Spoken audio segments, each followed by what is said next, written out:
আল্লাহ তুমি আমার গুনাহগার উম্মতকে বাঁচাও। বিশ্বনবী পাগলের মতো একবার হাউজে কাউসারে যাবেন, একবার সিরাতে যাবেন, একবার পুলসিরাতের দিকে, একবার হাউজে কাউসারের দিকে পাগলের মতো দৌড়াতে থাকবেন। তার কোনো গুনাহগার উম্মত যাতে জাহান্নামে ঢুকে না যায়, সেদিন কেউ সুপারিশ করতে পারবে না বিশ্বনবী ছাড়া।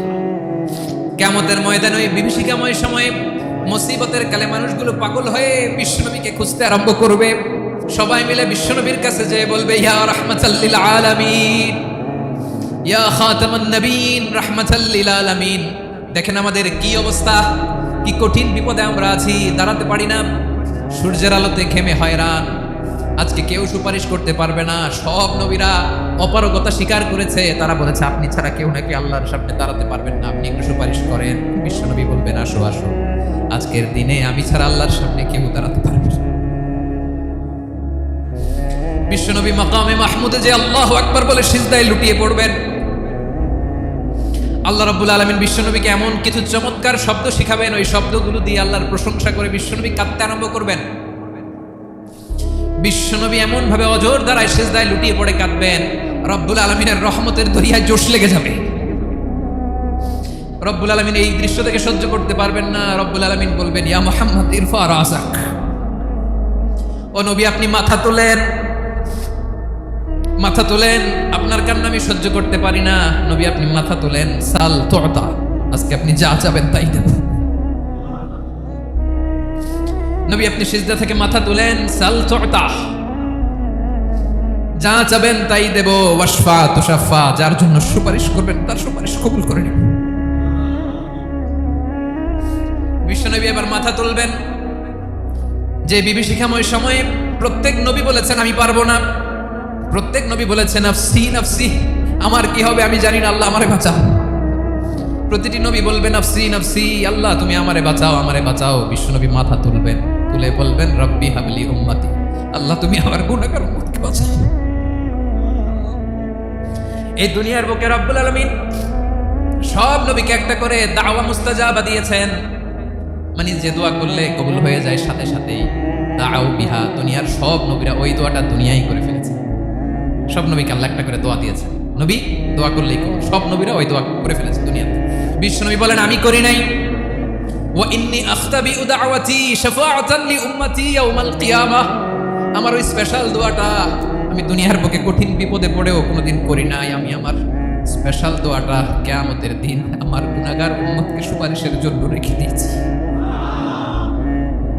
আল্লাহ বলবেন নবী ইরফা রাসাক, মাথা তোলেন, আর কাটবেন না। বিশ্বনবী মাথা তুলবেন, আল্লাহ বলবেন সাল তুতা, আপনি যা যাবেন তাই দেব। ওয়াশফা তুশাফা, সুপারিশ করেন, সুপারিশ কবুল করব। বিশ্বনবী বলবেন আল্লাহ ওই স্পেশাল দোয়াটা দুনিয়াতে করি নাই, আজকে আমি তোমার দরবারে দাঁড়িয়ে কিয়ামতের দিন ওই দোয়াটা করছি। আল্লাহ আমার যে উম্মতের হৃদয়ে যাররা পরিমাণ ঈমান আছে, আমার একটা উম্মতকেও তুমি জাহান্নামে ঢোকাতে পারবা না। বিশ্বনবী পাগলের মতো একবার হাউজে কাউসারে যাবেন, একবার সিরাতে যাবেন, একবার পুলসিরাতের দিকে, একবার হাউজে কাউসারের দিকে পাগলের মতো দৌড়াতে থাকবেন। তার কোনো গুনাহগার উম্মত যাতে জাহান্নামে ঢুকে না যায়, সেদিন কেউ সুপারিশ করতে পারবে না বিশ্বনবী ছাড়া। এজন্য 5 নম্বর আল্লাহ বললেন মান যাল্লাযী ইয়াশফাউ ইনদাহু ইল্লা বিইذনিহি, কার সাহস আছে, কার এত বড় বুকের পাটা কিয়ামতের কঠিন দিন আল্লাহর সামনে দাঁড়িয়ে সুপারিশ করবে? কারো ক্ষমতা নাই, কারো ক্ষমতা নাই। বিশ্বনবী সেদিন সিজদায় পড়ে উম্মতের জন্য কাঁদবেন, সবাই কাঁদবে নাফসি নাফসি, আল্লাহ আমারে বাঁচাও, আল্লাহ আমারে বাঁচাও। বিশ্বনবী বলবেন উম্মতি উম্মতি, বিশ্বনবী আমার জন্য কাঁদবেন, আপনার জন্য কাঁদবেন, আমাদের জন্য সেদিন কেঁদে কেঁদে জাহান্নামের দরজায় দাঁড়িয়ে আমাদেরকে টেনে টেনে জান্নাতে ঢুকাবেন। এজন্য এই বিশ্বনবীর ভালোবাসা যেন আমাদের হৃদয়ে ভরপুর থাকে। আমার ভাইয়েরা, প্রতি শুক্রবার বিশ্বনবীর উপরে বেশি বেশি যেন আমরা দুরূদ পড়ি। আমরা যখন বিশ্বনবীর সালাম দেই, দুরূদ পড়ি, একদল স্পেশাল ফেরেশতা আছে যারা বিশ্বনবীর দুরূদটা নিয়ে সরাসরি বিশ্বনবীর রওজায় যায়, যে বলে অমুকের বেটা অমুক আপনারে সালাম দিয়েছে। বিশ্বনবী নিজ কবরের থেকে নিজেই সালামের উত্তর দেয়।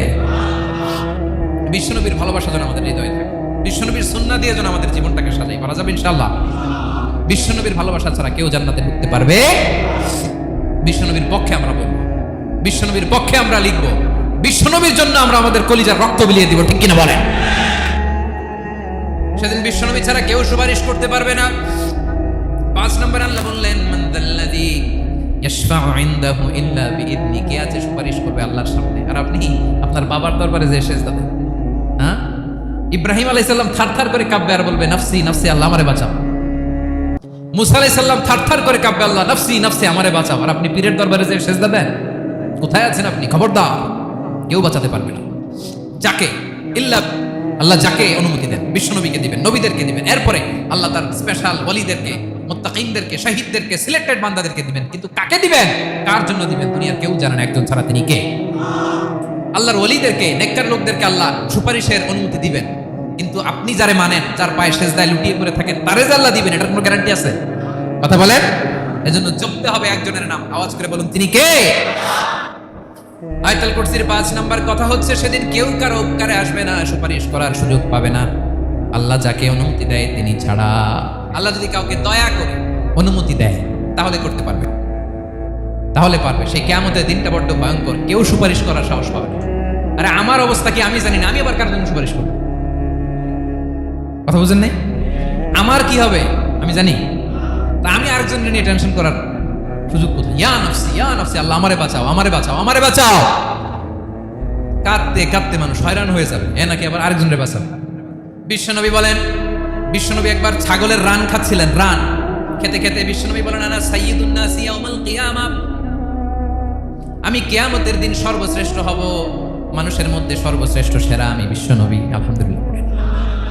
বিশ্বনবী বলেন, সেদিনটা বড্ড ভয়ঙ্কর, সেদিন কেউ কারো কোনো উপকারে আসবে না, বন্ধু বন্ধুর কাজে আসবে না, স্ত্রী স্বামীর উপকারে আসবে না, স্বামী স্ত্রীর উপকারে আসবে না, পীর সাহেব মুরিদকে বাঁচাতে পারবে না, মুরিদ পীর সাহেবকে বাঁচাতে পারবে না, নেতা কর্মীর পরিচয় দিবে না, কর্মী নেতার পরিচয় দিবে না, ভাই বোনকে চিনবে না, বোন ভাইকে চিনবে না, বাবা তার সন্তানকে চিনবে না, মেয়েকে দেখে মা দৌড়ে দৌড়ে পালাবে।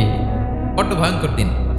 বিশ্বনবী বলবেন, জমিনটা এখনকার মতো থাকবে না, পুরো জমিনটা সমান হয়ে যাবে, ফ্ল্যাট। এখন তো গোল, তখন ফ্ল্যাট। সবাই এক জমিনের উপরে দাঁড়াবে, সূর্যটা মাথার কাছে চলে আসবে, সূর্যের গরমে মানুষের মাথার মগজ গলে গলে কানের ছিদ্র, নাকের ছিদ্র দিয়ে বেয়ে বেয়ে পড়বে। আহ, সবাই হয়রান, পেরেশান, ক্লান্ত শ্রান্ত। মানুষগুলো বলবে বাঁচার কোনো উপায় নাই। 50,000 বছর মানুষ এরকম দৌড়াবে, চিৎকার করবে, কাঁদবে, বাঁচার কোনো উপায় নাই। সবাই বলবে, আহ, আল্লাহ যদি বিচারটা শুরু করতো, যা হবার হবে, আগে বিচার শুরু। বিচারই শুরু হয় না, বিচার শুরু হইতেই 50,000 বছর। আল্লাহ, 50,000 বছর, 5,000, 15,000 না, 50,000 বছর এরকম যাবে।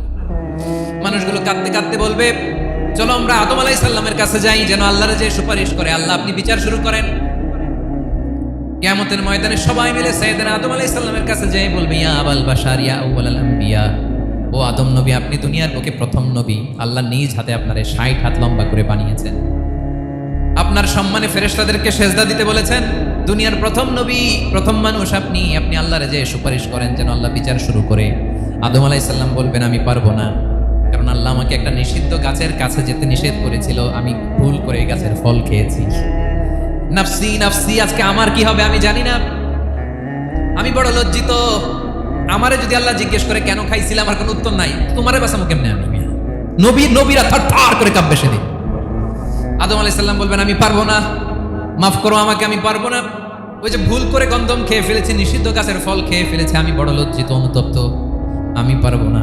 আজকে আল্লাহ এত রাগান্বিত হয়েছে, আগে কখনো আল্লাহ এত রাগান্বিত হয় নাই, ভবিষ্যতেও আল্লাহ কখনো এত রাগান্বিত হবে না, আমি পারবো না। এক কাজ করো, তোমরা নূহ আলাইহিস সালামের কাছে যাও। কোন নবী? লোকেরা এবার পাগলের মতো দৌড়াতে দৌড়াতে আল্লাহর নবী নূহ আলাইহিস সালামের কাছে যেয়ে বলবে, ইয়া নবী আল্লাহ নূহ, আনতা আউয়ালুর রাসূলি ফিল আরদ, আপনি জমিনে প্রথম রাসূল। আদম আলাইহিস সালাম নবী ছিলেন, রাসূল ছিলেন না, এই দুনিয়ার বুকে প্রথম রাসূল ছিলেন আল্লাহর নবী নূহ আলাইহিস সালাম। সবাই বলবে, ও নবী আল্লাহ নূহ, রাসূল আল্লাহ নূহ, আল্লাহ আপনাকে আবদান শাকুরা, শুকরগুজার বান্দা বলে কোরআনে বলেছে। কোরআনে নূহ আলাইহিস সালামের নামেও সূরা আছে না নাই? আপনি আল্লাহর প্রিয় বান্দা, প্রিয় রাসূল। দেখেন আমাদের কি দশা, ঘামতে ঘামতে শেষ, জমিনটা তামার জমিন, সূর্যটা মাথার কাছে, কি করবো আর পারি না, ঘামতে ঘামতে আর কত ঘামবো, কত দাঁড়িয়ে থাকবো। আল্লাহরে যে বলেন বিচার যেন শুরু করে। নূহ আলাইহিস সালাম বলবেন, আমিও পারবো না, আমিও পারবো না, আমি আমার ছেলের জন্য এক কথা বলে ভুল করে ফেলছি, যখন মহাপ্লাবন হবে আমি বললাম, আল্লাহ আমার কলিজার টুকরা সন্তান রে বাঁচান। আল্লাহ বললেন, ও নূহ, সে তোমার সন্তান না, কারণ সে ঈমান আনে নাই, সে পাহাড়ের উপর দাঁড়িয়েছে, দেখি কেমনে সে বাঁচে। ওই যে আমি একটা না বুঝে আবদার করেছি, আল্লাহ আমার উপর রেগে গিয়েছিলেন। আজকে আল্লাহ ওই ব্যাপারে যদি আমারে প্রশ্ন করে, আমার কোনো জবাব নেই, আমি পারবো না, মাফ করো। তোমরা সবাই মিলে আল্লাহর খালিল ইব্রাহিম আলাইহিস সালামের কাছে যাও। লোকগুলো পাগলের মতো খুঁজতে আরম্ভ করবে, অযুত লক্ষ নিযুত কোটি মানুষের ভিড়ে আল্লাহর খালিল ইব্রাহিমকে যে বলবে, ইয়া খালিলুল্লাহ, ও আল্লাহর খালিল, আল্লাহ আপনাকে বড্ড ভালোবেসেছেন, আপনি কাবা বানিয়েছেন, আল্লাহ আপনাকে বড্ড পছন্দ করেন। দেখেন আমাদের কি অবস্থা, আপনি যে আল্লাহর কাছে সুপারিশ করেন যেন আল্লাহ আজকে বিচার শুরু করে। আল্লাহর নবী ইব্রাহিম বলবেন, আমিও পারবো না, আমি আমার জীবদ্দশায় 3টা মিথ্যা বলেছি। কয়টা? আসলে মিথ্যা না, একটু টুইস্ট করে কৌশল করে কথা বলেছিলেন, ওইটাকে হাদিসে মিথ্যা বলা হয়েছে। আমি জীবনে 3টা মিথ্যা বলেছি, জীবন বাঁচানোর তাগিদে কৌশল করে 3টা কথা বলেছি। আজকের এই কঠিন ময়দানে আল্লাহ যদি ওই 3টা কথার ব্যাপারে জিজ্ঞেস করে, লজ্জায় আমি মাথা দেখাতে পারবো না, আমিও পারবো না, আমিও পারবো না। আজকে আল্লাহ এত রেগে আছে, আগে কখনো এত রাগে নাই, পরেও রাখবে না। তোমরা সবাই মিলে বনি ইসরাইলের নবী মুসা আলাইহিস সালামের কাছে যাও। সবাই এবার যাবে মুসা আলাইহিস সালামের কাছে, যেয়ে বলবে, ইয়া নবী আল্লাহ মুসা, আপনি ছিলেন কালিমুল্লাহ, আল্লাহর সাথে সরাসরি কথা বলতেন, রব্বুল আলামিন আপনাকে তাওরাত কিতাব দিয়েছেন, আপনি যে একটু সুপারিশ করেন। আল্লাহর নবী মুসা বলবেন, মাফ করো, আমিও পারবো না, আমি দুনিয়ার বুকে ভুল করে একটা মানুষকে মেরে ফেলেছি। আমি মারছিলাম আদব শিক্ষা দেওয়ার জন্য এক থাপ্পড়, এই থাপ্পড়ে যে ওই লোক মরেই যাবে আমি জানতাম না। আজকে আল্লাহ যদি জিজ্ঞেস করে কেন মারলা, জবাব আছে? ওই লজ্জায় আমি অনুতপ্ত, আমি পারবো না, আমার এই কথা বলো না। আজকে আল্লাহ বড্ড রেগে আছে, আমি পারবো না। তোমরা আল্লাহর নবী সাল্লাল্লাহু আলাইহি সাল্লামের কাছে যাও। কিয়ামতের ময়দানে মানুষগুলো পাগল পাড়া হয়ে আল্লাহর নবী ঈসা আলাইহিস সালামের কাছে যাবে, যে বলবে, নবী ঈসা আপনি রূহুল্লাহ, বাবা ছাড়া আল্লাহ আপনাকে বানিয়েছেন, ইনজিল কিতাব দিয়েছেন, মৃত মানুষকে আপনি জীবিত করতে পারতেন। আজকের এই কঠিন বিপদের দিনে আপনি আমাদের সাহায্য করেন। আল্লাহর কাছে যে বলেন যেন বিচার শুরু করে। ঈসা আলাইহিস সালাম বলবেন, আমিও পারবো না, ইন্নী উবিদতু মিন দুনিল্লাহ, আমার উম্মত খ্রিস্টানেরা আল্লাহরে বাদ দিয়ে আমি ঈসার ইবাদত করেছে। আমার মা ম্যারি আর আমাকে ডাকতো জেসাস ক্রাইস্ট, আমার ইবাদত করেছে, যদিও আমি আমার ইবাদত করতে বলি না। ঈসা আলাইহিস সালামও ইবাদত করতে বলেছেন একজনের, তিনি কে? আল্লাহর নবী ঈসা আলাইহিস সালাম বলবেন, আমিও পারবো না, আজকে আল্লাহ অনেক রেগে আছে, আমি পারবো না, তবে একটা পরামর্শ দিতে পারি, একটা সাজেশন দিতে পারি। আজকের দিনে এই কঠিন মুসিবতের কালে, এই কঠিন সময়ে কেউ আল্লাহর দরবারে দাঁড়িয়ে একটা টু শব্দ করার ক্ষমতা কারো নাই, একমাত্র আখিরি জামানার পয়গম্বর বিশ্বনবী মুহাম্মদুর রাসূলুল্লাহ ছাড়া। মানুষগুলো এবার আগুনের মধ্যে পানি দিলে যেমনি আগুন নিভে যায়, দাউ দাউ করা হৃদয়ে জ্বলন্ত আগুন তাদের ঠান্ডা হবে। কিয়ামতের ময়দানে ওই বিভীষিকাময় সময়ে মুসিবতের কালে মানুষগুলো পাগল হয়ে বিশ্বনবীকে খুঁজতে আরম্ভ করবে। সবাই মিলে বিশ্বনবীর কাছে যেয়ে বলবে, ইয়া রাহমাতাল লিল আলামিন, ইয়া খাতামান নবীন, রাহমাতাল লিল আলামিন। দেখেন আমাদের কি অবস্থা, কি কঠিন বিপদে আমরা আছি, দাঁড়াতে পারি না, সূর্যের আলোতে ঘেমে হয়রান। আজকে কেউ সুপারিশ করতে পারবে না। সব নবীরা অপারগতা স্বীকার করেছে, তারা বলেছে আপনি ছাড়া কেউ নাকি আল্লাহর সামনে দাঁড়াতে পারবেন না, আপনি একটু সুপারিশ করেন। বিশ্বনবী বলবেন, আসো আসো, আজকের দিনে আমি ছাড়া আল্লাহর সামনে কেউ দাঁড়াতে পারবে না। বিশ্বনবী বলবেন, আল্লাহ, ওই স্পেশাল দোয়াটা দুনিয়াতে করি নাই, আজকে আমি তোমার দরবারে দাঁড়িয়ে কিয়ামতের দিন ওই দোয়াটা করছি। আল্লাহ, আমার যে উম্মতের হৃদয়ে যাররা পরিমাণ ঈমান আছে, আমার একটা উম্মতকেও তুমি জাহান্নামে ঢুকাতে পারবে না। বিশ্বনবী পাগলের মতো একবার হাউজে কাউসারে যাবেন, একবার সিরাতে যাবেন, একবার পুলসিরাতের দিকে, একবার হাউজে কাউসারের দিকে, পাগলের মতো দৌড়াতে থাকবেন। তার কোনো গুনাহগার উম্মত যাতে জাহান্নামে ঢুকে না যায়। সেদিন কেউ সুপারিশ করতে পারবে না বিশ্বনবী ছাড়া, কারো ক্ষমতা নাই। বিশ্বনবী সেদিন সেজদায় পড়ে উম্মতের জন্য কাঁদবেন, সবাই কাঁদবে, নফসি নফসি, আল্লাহ আমারে বাঁচাও, আল্লাহ আমারে বাঁচাও। বিশ্বনবী বলবেন, উম্মতি উম্মতি। বিশ্বনবী আমার জন্য কাঁদবেন, আপনার জন্য কাঁদবেন, আমাদের জন্য সেদিন কেঁদে কেঁদে জাহান্নামের দরজায় দাঁড়িয়ে আমাদেরকে টেনে টেনে জান্নাতে ঢুকাবেন।